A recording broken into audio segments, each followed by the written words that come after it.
Salut tout le monde, aujourd'hui dans cette vidéo je vais vous demander d'être très attentif et surtout de bien écouter la fin parce que je vais vous demander de faire certains trucs pour faire bouger les choses. Je sais pas si ça va suffire, mais plus on est nombreux, plus on a de chances d'y arriver. Si vous avez envie de faire quelque chose contre ce que je vais présenter, on se retrouve à la deuxième partie. Et on va pas perdre plus de temps et on va commencer avec une chose que j'ai trouvée pendant mes recherches avec la vidéo sur les dérives de Snapchat. Accrochez-vous bien parce que c'est assez fou. Pour ceux qui n'ont pas vu ma vidéo sur Snapchat, je parle à un moment de comptes de filles qui certaines fois sont fake et d'autres bien réels qui demandent de l'argent contre des nudes, des photos dénudées. J'ai appris par la suite que ce phénomène s'appelle le e-whoring, le principe d'utiliser la misère sexuelle pour gagner de l'argent en vendant des photos dénudées de filles à des mecs. C'est très répandu sur internet et il y a beaucoup d'arnaques et de fakes autour de ça. Et donc en enchaînant divers ajouts de comptes dans le même genre, je suis tombé sur ce compte. C'est une fille qui s'appelle Eva et qui promet des photos dénudées, des shows en privé. Bref, du porno en échange de s'abonner, mettre un pouce bleu ou tout simplement visionner une vidéo sur YouTube. J'ai trouvé ça assez fou parce que c'est pas un petit youtubeur derrière ce compte. Parce que oui, je vais pas faire durer le suspense plus longtemps, mais c'est du fake. C'est le youtubeur derrière le compte, pas une fille. Et ce youtubeur français a plus de 350 000 abonnés, c'est vraiment énorme. Je vais vous expliquer comment il peut procéder parce que c'est vraiment fou à quel point ça va loin. Alors déjà, il a réussi à créer toute une histoire avec cette soi-disant Eva. Pour faire simple, il a fait plusieurs séries de vidéos prank qui, je pense, de base est purement humoristique, voire troll, où on voit notamment une vidéo où soi-disant son pote lui a pris 50 € et est allé coucher avec sa voisine. Une autre où son pote lui fait une crasse en mettant des asticots dans un pain au lait. Ça encore, c'est des vidéos qui ne me choquent même plus sur YouTube. Avec le temps, on a pris l'habitude. Maintenant, je débranche un peu mon cerveau et à part eux, ça fait pas de mal à grand monde. Mais par la suite, ils ont dû voir que ça marchait plutôt pas mal et que ça plaisait aux gens. Ils se sont certainement dit qu'il y avait un petit filon exploité. Surtout que sa communauté a l'air assez jeune. Retenez bien ça, c'est important pour la suite. Bref, au fil du temps, tu vois sur sa chaîne qu'il y a de plus en plus de vidéos autour de cette voisine. Ayant même créé un compte Snap et un compte YouTube qui est soi-disant tenu par cette voisine. Qui est d'ailleurs, d'après une vidéo, une escort girl. Tu te rends compte en naviguant sur la chaîne d'Eva que tout est fait pour qu'il y ait un maximum de buzz autour d'elle. Ils font croire qu'à 50 000 abonnés, elle balancera son secret, qu'elle montrera son visage à 50 000 abonnés, qu'à 10 000 likes, elle draguera la copine de Quentin YouTube. Enfin bref, c'est vraiment tout un business à la manière de la carotte et le bâton. Mais là où c'est vraiment parti en couille et que c'est devenu malsain, c'est à partir du moment qu'ils promettent des nudes à ceux qui l'ajoutent sur son Snapchat. En racontant que si tu l'ajoutes, elle répond à tout le monde par exemple. Qu'on y trouve son visage ainsi que des photos dénudées d'elle. Ce qui est totalement faux bien entendu. Les trois quarts du temps, on y retrouve des photos fond noir avec un texte hyper aguicheur, orienté porno pour inciter les gens à s'abonner sur l'Instagram de Quentin, pour y trouver des photos de son visage. Ce qui est totalement faux aussi. Il a mis son compte en privé pour qu'on soit obligé de s'abonner pour vérifier tout ça. Et ce qui m'a le plus choqué, c'est qu'ils ont sorti sur la chaîne de la soi-disant voisine un j'ouvre vos snaps. Et bien entendu, vous imaginez que si c'est un compte autour du porno, elle va pas recevoir des petits animaux mignons. On y voit des visages de gamins non censurés, des parties génitales floutées, tous les 3-4 snaps. C'est vraiment très gênant de voir ça. Toute cette histoire autour de cette voisine qui existe très certainement d'ailleurs, et qui n'est absolument pas escort girl ou quoi que ce soit, à mon sens, c'est juste une histoire inventée pour augmenter ses réseaux sociaux et certainement faire de l'argent et des vues. D'ailleurs, il filtre intégralement tous les commentaires, ça dépasse rarement les 100 commentaires pour plus de 100 000 vues. C'est statistiquement improbable. On y retrouve des commentaires confirmant le fait qu'elle balançait des nudes sur Snap, et je pense pas être parano pour dire que ça s'apparente énormément à des commentaires fake vu comment c'est écrit. Le problème, encore une fois, c'est qu'il mente complètement à sa communauté. D'accord, ça c'est une chose, mais dire à autant de gamins, tu peux avoir des photos dénudées d'une escort girl, c'est vraiment malsain. Et ce que je comprends pas, c'est que même si c'est maladroit, il a fait des vidéos où il sensibilise à la pédophilie sur les sites comme Chatroulette par exemple. Comment tu peux faire deux choses aussi différentes? Je comprends pas. Pourquoi tu fais ça? C'est ultra glauque de recevoir des nudes de gamins qui pensent l'envoyer à une escort girl. Arrête ça, je pense que t'es beaucoup plus mature que la deuxième personne que je vais parler juste après. Et pour vous prouver ça, on va parler de la deuxième personne. Et c'est là où on va pouvoir faire quelque chose parce qu'à mon sens, on peut pas définitivement fermer les yeux sur tout ça. Vraiment, écoutez attentivement cette partie, ça va être très dense en infos. Vous avez déjà certainement entendu parler de Code for LAN, que ça soit moi sur Twitter en me moquant de ses intros et de la fameuse carte Google Play cachée dans ses vidéos. Une carte Google Play de 50 € est cachée dans la vidéo, sois le premier à la retrouver pour gagner cet argent. Ou dans d'autres vidéos sur YouTube. Mais pour cette vidéo, je me suis essentiellement concentré sur ses lives. Pendant 2 semaines, j'ai regardé quasiment intégralement chaque live, qu'il fait d'ailleurs 5 jours sur 7. Et j'ai vraiment été effaré de son niveau de malhonnêteté. On va donc pas parler de ses vidéos parce que même si sa fameuse carte Google Play c'est du gros fake, hormis faire du contenu dégueulasse et un peu de mensonge, ça va pas très loin. Et comme la première partie, on commence à avoir l'habitude de ce genre de vidéos. Et d'ailleurs, c'est pour cela que j'en avais jamais parlé jusqu'à aujourd'hui. Mais avec ces lives, on touche clairement à ce qui pourrait s'apparenter à de l'escroquerie. Et je vais surtout pouvoir vous prouver tout ça. On va commencer par poser les bases. Il a 1 million d'abonnés et génère en comptant sa deuxième chaîne plus de 20 millions de vues. Pour vous faire une ordre d'idée, ça représente les 2/3 des vues cumulées de ma chaîne en 2 ans. C'est absolument gigantesque. Niveau argent, il doit être plutôt bien loti. On parle de certainement 10 000 € par mois, voire peut-être plus. Ce que je veux dire par là, c'est que l'argent ne doit pas être un problème pour lui, ce qui rend encore plus malhonnête honnête ce qu'il fait pendant ses lives. Parce que dans ses lives, qu'il présente comme des sortes de concours giveaway de cartes cadeaux, c'est-à-dire que pendant ses lives qui durent environ 2 heures, il donne des codes de cartes Google Play, PSN ou Xbox. Et on y retrouve des milliers d'euros en dons quasiment à chaque live. Merci mon frérot, Google Play.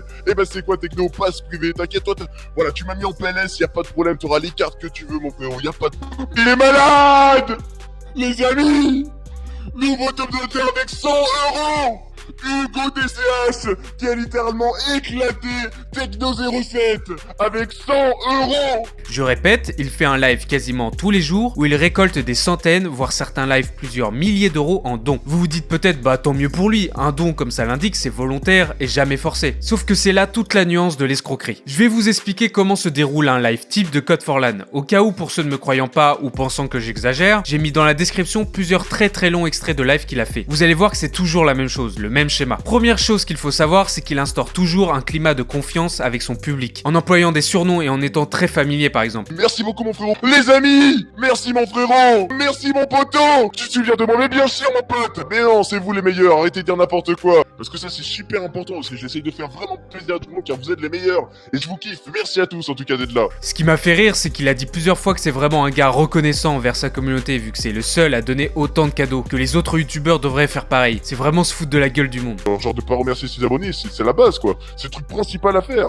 Et tous les youtubeurs français devraient vraiment faire ça les amis. Faut leur dire les amis, faut leur dire. Ou encore en confirmant que tout ça est bien vrai, que ce n'est pas du fake, que tout est légal et surtout quelque chose qu'il insiste plusieurs fois par live, que c'est autorisé par YouTube, qu'il a posé la question et que du moment que c'est gratuit, il a le droit. Je rappelle les amis que j'ai contacté un expert YouTube du créateur pour les créateurs et tout simplement ils m'ont dit oui Forlan je leur ai demandé si j'avais le droit de faire ce genre de live et ils m'ont tout simplement répondu très gentiment oui Forlan tu as le droit tant que c'est gratuit et du coup bah voilà merci. Déjà vous allez le voir par la suite que c'est pas gratuit du tout, mais aussi que si on regarde bien le règlement, c'est en aucun cas autorisé par YouTube. Mais on y reviendra plus tard. Bon déjà ce fameux côté très amical pour mettre en confiance, c'est tout le long du live. Après par la suite, il présente ce qu'il peut donner en cartes. Alors sa liste est longue. Carte Google Play, iTunes, PSN, Xbox, Amazon, VBuck, vraiment c'est sans fin. Sauf que je n'ai jamais, mais jamais vu autre chose que des codes pour PSN, Xbox et Google Play. Vraiment jamais en des dizaines d'heures. Ensuite, il dit que tout est gratuit grâce à un partenaire ou une application qui fournit ces codes. Et je rappelle que ce live est sponsorisé par une application qui vous offre tout ce que vous voulez. Sauf que là aussi, je n'ai jamais, mais absolument jamais, entendu le nom de cette fameuse application. Pour ceux qui ne savent pas, le principe d'un partenariat, c'est d'être mis en avant pour la publicité, pas d'être caché. Comment ça peut leur être profitable à eux de donner des dizaines de cartes à 50 € par live alors qu'il y a zéro pub? Par semaine, ça représente des milliers d'euros investis, c'est pas possible. Quelque chose qu'il fait aussi à chaque live, c'est d'inciter au partage et à l'abonnement en promettant de balancer 5 codes s'ils arrivent à un certain nombre de viewers pendant le live. L'objectif de viewers était possible à mon sens, ce qui est logique vu que ces codes sont faux. Il risque pas de perdre l'argent en promettant ça, vous allez le voir par la suite. Mais il promet aussi qu'à un certain nombre d'abonnés, genre quasiment plus de 2 ou 3 000 abonnés en plus, qu'il donnera 1000 € PayPal à un abonné. Et bien entendu, c'est quasiment impossible de gagner autant sur un live YouTube, vu que c'est pas comme sur Twitch, il n'y a pas la découverte de live qui est mise en avant, ce qui lui garantit pas de perte d'argent et des gains d'abonnés, vu qu'il sait que ça n'arrivera jamais. Mais maintenant, on va rentrer dans les habitudes beaucoup plus discutables. Déjà, la chose la plus grave et la plus importante dans toute cette histoire, c'est qu'il incite en permanence à faire des dons. Et d'une manière tellement ridicule, la phrase du plus c'est gros ça passe, c'est exactement ça. Je vous mets quelques extraits et vous allez tout de suite comprendre.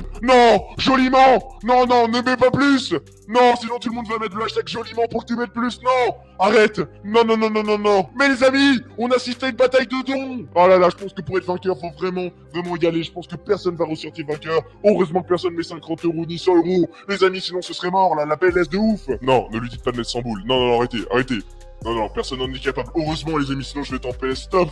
Arrêtez-moi ça. Non, arrêtez, mettez pas 200 € dans le chat, ni rien. Non, arrêtez de dire ça, sinon il y a quelqu'un qui va vraiment... Non 10 €.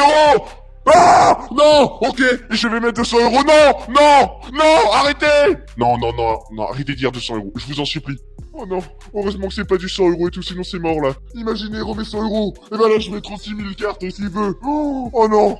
Il incite à la donation en provoquant tous ces gamins et en instaurant surtout un concours de celui qui balance le plus d'argent. Code Pilot vient d'être battu par Techno07. Oh là là, Techno07 les amis n'a pas du tout attendu. Il a directement mis 21,99 €. Code Pilot malheureusement perd sa couronne et la donne à Techno07 car oui, le top donateur, le nouveau top donateur est Techno07. Dommage Code Pilot poteau. Par exemple, il répète souvent que sa fameuse application offre un iPhone X au top donateur à chaque live, ce qui accentue encore plus les dons. Mais alors, l'application s'engage à donner le téléphone, l'iPhone X tout simplement, au top donateur du live de tous les jours. Et bien entendu, c'est des conneries, aucune trace d'un gagnant. Et la chose qui m'a rendu fou, qui prouve bien qu'il incite consciemment à pousser ses gamins à utiliser la carte bancaire de leurs parents, c'est qu'il invente des commentaires dans le chat pour pousser à la consommation. Par exemple, cet extrait. Ewen ne t'a pas mis assez en PLS, je trouve, il faut qu'il remette 100. Non mais arrêtez de dire ça les potes. Il en est capable. Non, il en est pas capable de remettre 100. Non. Ewen n'en est pas capable. Heureusement, ne dites pas qu'il en est capable parce que je pense que non. Merci beaucoup. On l'entend dire, non arrêtez, il va le faire. Sauf que si tu regardes bien, il y a aucun commentaire qui dit ça. Il l'a inventé. Le gamin, en entendant ça, il est poussé à la consommation. Et le pire, c'est que ça marche. Il suffit de voir la barre de donation. On peut voir des dons de 100, 200, voire 500 euros. C'est un vrai jeu d'argent. D'un côté, le donateur peut gagner un iPhone X. D'un autre, il est le centre de l'attention de son youtubeur certainement favori, et même si c'est subtil, le fait qu'il donne de l'argent qui doit certainement venir de ses parents en plus sur internet, ça le pousse encore plus à la consommation vu que c'est que des chiffres. Il donne pas des billets en main propre. Code4LAN lui promet même des cartes et tout ce qu'il veut. Il s'abonne aussi à leur chaîne, et quand tu regardes les vidéos des donateurs sur leur chaîne, tu vois que ça leur fait un peu de pub, vu que dans les commentaires de leurs vidéos, t'as tous les chacals qui lui demandent de l'argent. Abonne-toi, je mets 100 $. Eh, on va voir si tu respectes ta promesse. Si tu respectes ta promesse, je pub ta chaîne. Ok mon frérot. Voilà, je suis abonné. Code4LAN, si je fais un don, tu pourras me donner un cadeau. Ah bah, ce sera à toi de voir avec l'application, mais en général, oui, les donateurs... Et si vous êtes sceptique sur le fait que c'est des gamins, j'ai vu lors d'un live l'équivalent de plus de 70 € de dons d'une même personne, où on pouvait voir en photo de profil sa tête, ainsi que son nom et prénom. Et quand on tape ça sur Facebook, on se rend compte qu'il est au collège, et à cet âge, on n'a pas de carte bancaire. Ok, il y a des exceptions d'enfants avec une carte bancaire, mais pas autant. Surtout que c'est connu et très commun, les enfants qui prennent la carte des parents pour acheter des trucs. Que ça soit sur Dofus, ou pour avoir son quart d'heure de gloire via un don en live. Je pense que si je demande dans les commentaires, va y avoir beaucoup d'anecdotes. Mais la preuve indiscutable que c'est une énorme arnaque, c'est que ces codes de cartes sont tous faux. Je vais commencer par vous prouver que ce sont des faux codes. Je tiens à préciser que ces extraits sont coupés, mais en aucun cas sortis de son contexte. Les extraits entiers sont dispo en description pour ceux ayant des doutes. J'ai appelé chaque service, donc PSN, Xbox et Google, en donnant un des codes balancés en live, pour qu'ils confirment si c'est un code valide ou faux. Vous voulez juste que je vérifie s'il est valide? Oui, s'il a déjà existé par exemple. Ok, alors donnez-moi le code s'il vous plaît. 37 NG D54N R7HT. Alors, ah ouais. Ok, bah le code que vous avez il est pas valide. Hein. Enfin, c'est même pas un code en fait. D'accord. Et juste, est-ce que je peux, parce qu'ils m'en a donné deux, juste un dernier, après je vous embête plus. Pas de souci. Alors, donnez-moi l'autre. 84 A L J 2 N comme Norman. Après B T 57 Ok, ouais. B. Ok, alors lui il existe. D'accord. Et par contre, il a déjà été utilisé. Hein. Mais Ok. je peux vous dire que c'était en 2017, fin 2017.